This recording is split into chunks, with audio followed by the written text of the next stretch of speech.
Hey guys, my name is Steve Simpson. I am the broker and owner of Central Florida Property Management. I think I probably know most of you, but wanted to introduce myself in case some of you I have not had the chance to speak to or meet in person. The reason for this video is to bring to your attention a law that was recently passed in the state of Florida that will probably impact a decent number of our clients. And I wanted to make sure everyone was aware of that law, the implications behind it, and what needs to be done to comply with it if it will impact you. So I have some notes over here, so please don't mind if I kind of look over to make sure I'm getting all this right from time to time. So back in May, the state of Florida passed House Bill 264. It's called the Interest in Foreign Countries Act. And what it basically is intending to do is to restrict people from certain countries from owning real property in the state of Florida. People are calling it like a Chinese, Real Estate Exclusion Act or something like that, but the basic intention is to limit who can purchase properties in Florida. It's a very convoluted act, but I wanted to break it down to basically ask questions to determine if you, the viewer of this video, will be impacted by it, and if so, what you need to do to comply with it. So, first things first, are you a US citizen? If the answer is yes, you have nothing to worry about. Second question, if you're not a US citizen, are you a permanent resident, green card holder, or do you have permanent asylum granted to you? If the answer to either of those is yes, you also have nothing to worry about. If you answered no to all of those questions, the next question would be, where are you from? And specifically, are you from one of these countries? China, Russia, Iran, North Korea, Cuba, Venezuela, or Syria. So if your country of origin, if your current citizenship is in one of those countries, then this law would apply to you. Again, if you're a citizen or you're a permanent resident or permanent asylum holder, regardless of where you're from, this law would not apply to you.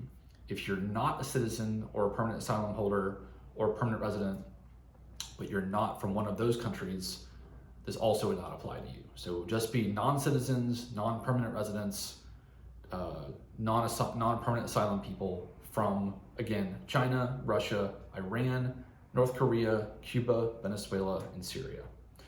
Okay, so what does this law do if you do fit in that category? You are from one of those countries and you're not a citizen, so on and so forth. If you currently own property, effective the end of this year, December 31st, 2023, you will have to register your ownership of that property with the state of Florida. Apparently the state is still working on the registration process. I've been trying to find somewhere online where that exists. I've yet to do so. Once we have that information, we will send that out to all of our clients. So in case this pertains to you, you can go ahead and register your property or properties. Unfortunately, you will also not be permitted to buy additional properties in the state of Florida.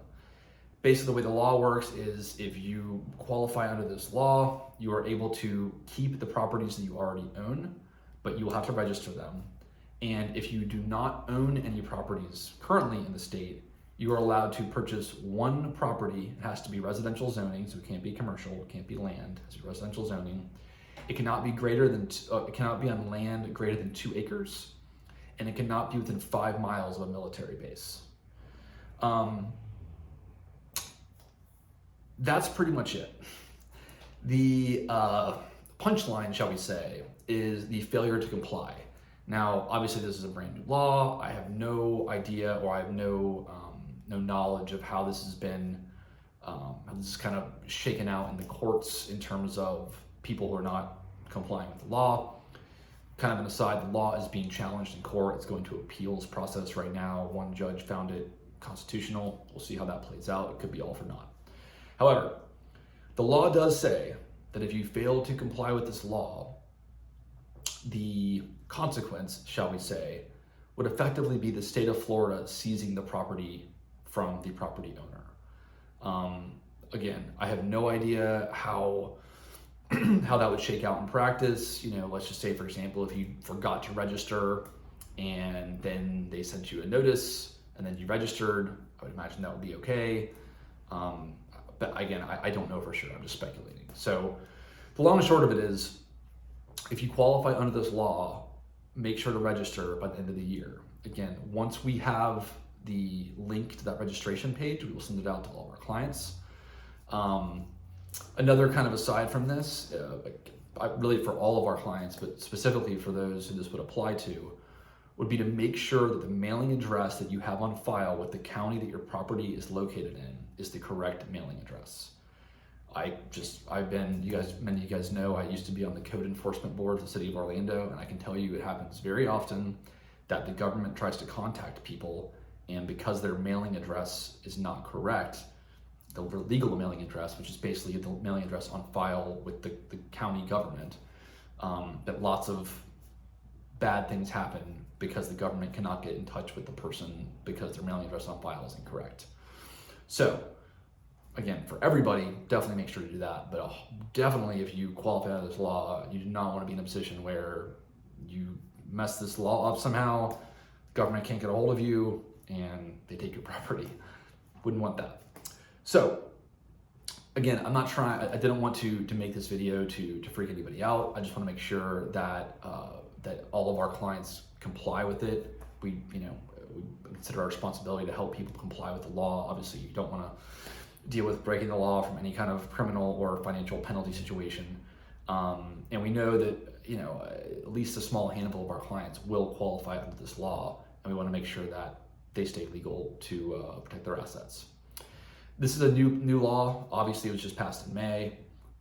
It's the first in the country. I have been told by some people that we can expect it to be rolled out to other parts of the country as well.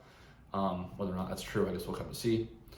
If any material updates to this law occur, specifically if it gets overturned, we'll be sure to let you guys know.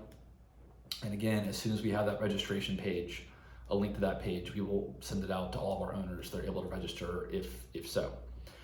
If you guys have any questions, please feel free to reach out. We're not attorneys. This law is very new, but we will do the best we can to help you out. If this law does apply to you, I would probably recommend reaching out in advance to an immigration attorney or someone similar that might know more than I know, or just talking to someone that maybe has some more information about how to make sure you stay legal and all that sort of stuff. That's it. I hope you guys are doing well. Thanks for your business, and if you have any questions, just please give us a call. Thanks.